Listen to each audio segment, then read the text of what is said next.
If you're dealing with plantar fasciitis, then we're gonna give you really quality information on how to get out of it. We see so many clients that have been dealing with it for a long period of time. We even had a client who was dealing with it for 30 years. He didn't think anything could be done about it. Within 4 sessions, we had him better. He was back to playing pickleball, doing all the things, playing golf, pickleball, all the things that he loves to do. And it's fairly simple. So we're gonna get into it in this video, teach you exactly what to do to get yourself out of pain. The first thing to understand is that the body's a pulley system. So there's a book called Anatomy Trains where they cut off the Achilles. So the Achilles muscle right here, instead of cutting it off perpendicular with the bone like this, they shaved it off. And so what they found was that the bottom of the foot, the plantar fascia, was attached to the calf, was attached to the hamstring, to the erectors, all the way up the back of the neck to the top of the forehead, and they had slabs of tissue that they threw out on the ground. They found 8 different tracts of tissue, and when you look at it that way, the body's a pulley system, so the weak link in the chain is just right there at the bottom of the plantar fascia.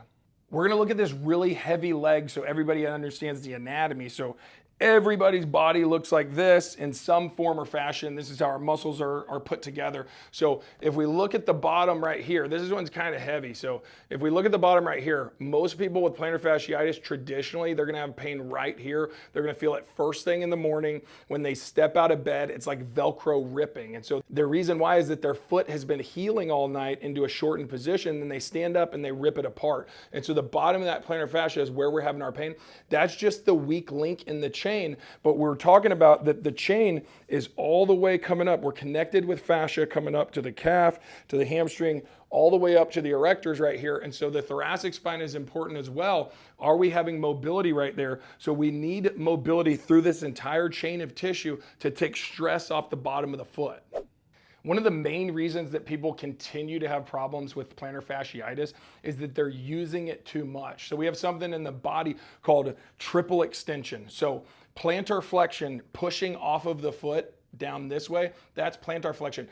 That's really extension at the foot. So we're pushing off right here, the knee straightens out, and then the glute goes into extension, our hip goes into extension as well. So when we're walking, we need triple extension. We have to push off of all 3 of those joints. And what we see is that our clients, their glutes don't fire enough, so they don't get triple extension. They're just pushing off of their foot all the time, and so they're constantly overusing it. And so we have to have a system of how do we get out of that bad process of using the feet too much and actually move that stress up the chain and get more power coming out of our glutes and our hips. I mean, it doesn't have to be a ton. You don't have to be a power lifter to be able to do this, but we do have to wake up those muscles, and we need to do it on a consistent basis. But you're gonna be walking around in your life all the time, and so we gotta be using those glutes to redistribute pressure.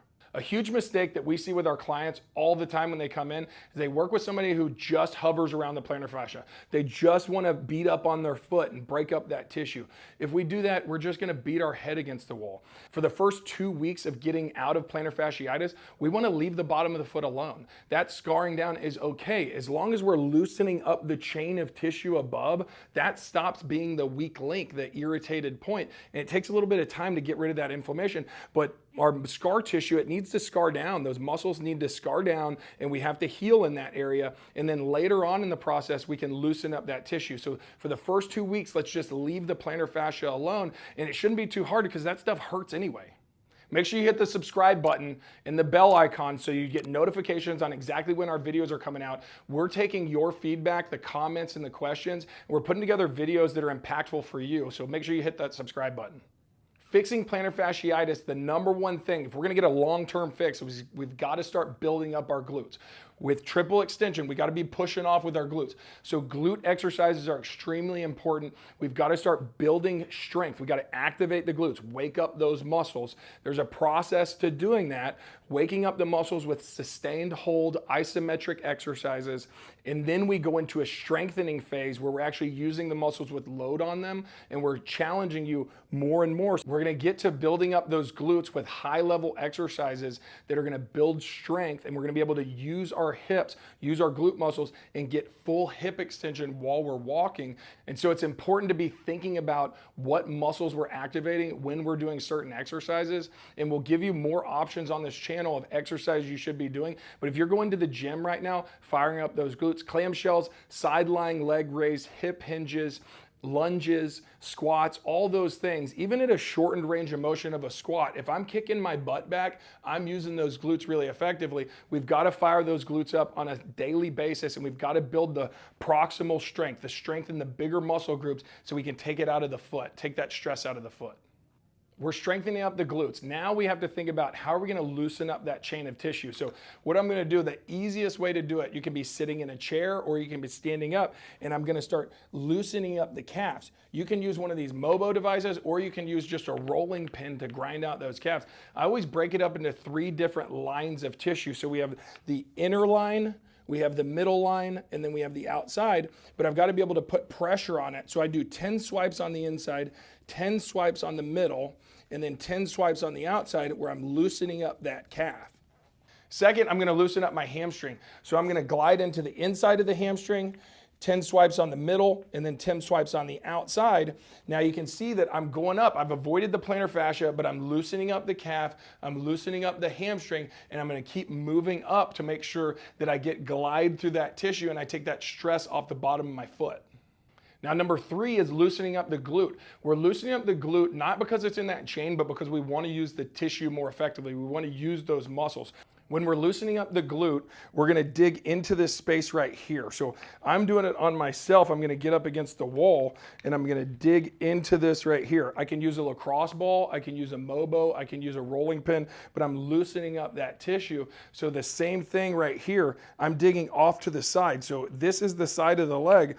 This is where muscles overlap. Where muscles overlap, they tend to get stuck together, and then we're not able to use that muscle tissue as effectively. So we want to dig that out so we can use the glutes more effectively. That's going to take more stress off the bottom of the foot, because when we're doing triple extension, we're going to be pushing off with our glutes. The biggest muscle group in the body, we have to be using it.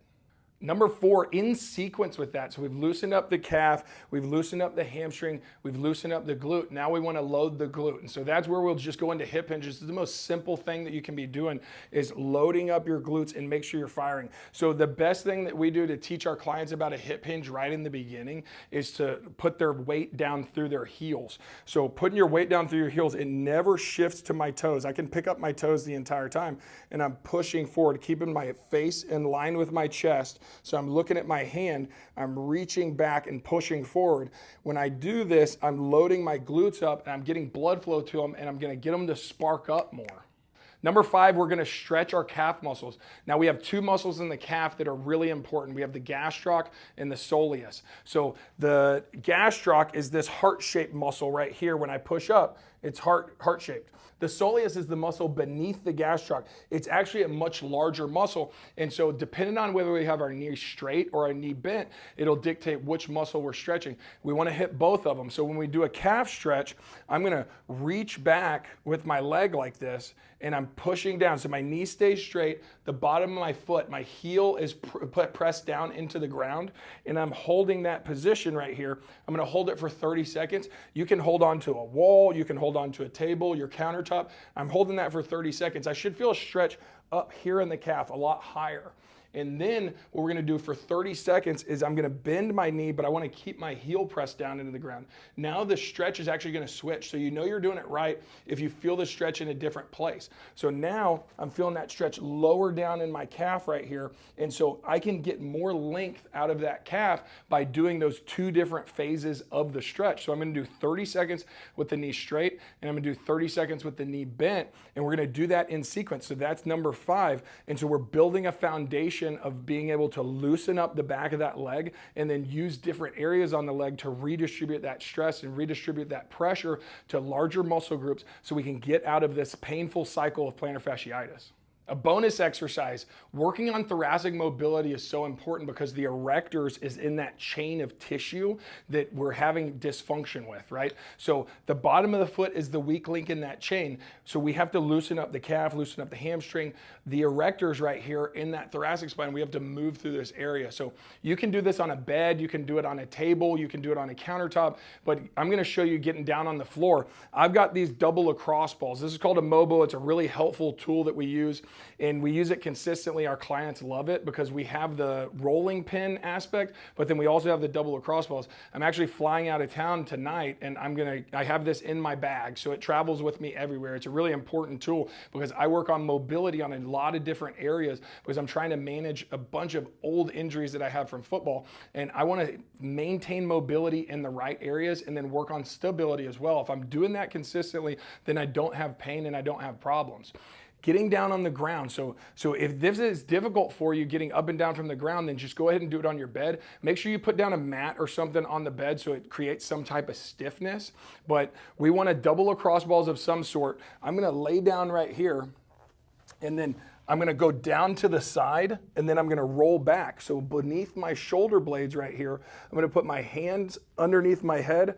And if you are really stiff in your thoracic spine, this causes pain. It should be uncomfortable, but if it causes pain, we put a pillow underneath the head so that we don't go into neck extension. We don't want to look like this. That would be a problem. So I'm going to lay down. I do this a lot, so just breathing into that. And I take 5 breaths in this area. I prefer to do breaths because then I'm actually relaxing down into it. What we find is that our clients will hold their breath when they're doing something that's slightly uncomfortable, working on mobility or doing a stretch. They start to hold their breath, and we're not going to get as much out of it unless we relax. So I'm going to breathe 5 breaths right there. I'm going to move down about an inch. Have 5 breaths right here. Move my body down another inch so these double lacrosse balls are moving up. And I just got to pop in my back. When your back starts to pop, we know we're increasing mobility right there. And then I'm going to a 4th spot, 5 breaths right here. And I'm visualizing my spine, my rib cage sinking down into the double lacrosse balls and trying to get it flat on the ground. When I do that, I'm going to be increasing mobility in my thoracic spine, increasing that chain of tissue, lengthening that chain. Think about your shirt as the posterior chain. So that posterior chain of tissue, if we are tight up there in the thoracic spine, through the hamstrings, through the calves, then it's just pulling like this. So I can get a thread that starts to tear right here, and that'd be the plantar fascia. So that plantar fasciitis is just staying there because we have that tension all in it. So I'm cinching up, loosening up here, loosening up here, loosening up, and I'm creating slack through that chain. That takes that tension off the foot. That's why we're successful with 100% of these cases, because we decrease that stress through that entire chain, and we're able to get them moving and gliding, getting blood flow to it, and getting stronger through the glutes, so they're redistributing that pressure and taking it off of the foot. So after about 2 weeks, you can start to roll out the plantar fascia. It'd be best if you wait till 4 weeks. But same thing, you can take a lacrosse ball, you can take a can of orange juice, it can be cold, but rolling out the plantar fascia, remember that plantar fascia has 5 little lines going down to the toes. So I'm gonna just glide out that tissue right here, and I'm loosening it up. I always think about when I'm gliding it is doing 5 to 10 glides in that area, and I'm able to loosen up the plantar fascia, because at the base right there, the bottom where most people are having their pain, that we've built up scar tissue. We've allowed it to build up, which is important, but then we got to break it down, or we're going to have scar tissue that's built up, and then we have good striations of muscle tissue that hit that scar tissue that's like a mound, and then it pulls it, breaks it, and makes it bigger and bigger. So there is a point at 4 weeks that we should be doing it. 4 weeks for sure, we should be rolling out that plantar fascia, but think about doing 5% at a time. We're not trying to kill it all at once and break down all that tissue. 5% at a time, just loosening it up, but we don't leave behind the things that we were talking about earlier in the video, those 5 steps where we're building up the muscles that we need to use so that we can get long-term outcomes. And so here at the clinic, we only work on long-term outcomes. We want a long-term resolution, long-term pain relief for our clients. So we've got to work the entire chain because everything in the body's connected. Make sure to leave questions or comments. If any of this isn't clear, if you want us to break down a segment, we can do that in another video. Let us know what you need so that you can get the results you're looking for. And make sure you hit the subscribe button, hit the bell icon so you don't miss out on any of this content. Sometimes it can be complicated, like to explain all the anatomy, but if you don't understand what you're looking at and how we're going about treating it, then you're not gonna get the full resolution that you're looking for. We've gotta be doing exercises to load those glutes for the long long term so that this chain doesn't get tight again. Think about the chain that we're overworking that tissue and then we just had a weak link and it broke down. We weren't able to get out of it. So we're peeling those layers back, breaking up that tissue, and then using bigger muscle groups, and that's the long-term resolution. Make sure to remember tissue healing times, that at 2 weeks, we're gonna get 50% improvement. At 6 weeks, we're gonna get 80%, and at 12 weeks, we're gonna get 100%. So we gotta allow our body the time to heal, do it consistently, and you're gonna see the results that you're looking for. If you have any other problems with your body, back pain, sciatica, knee pain, make sure to look at the videos here on the screen because we're going in deep dives of how we fix those problems here in the clinic. See you in the next video. Get mobile and stay active.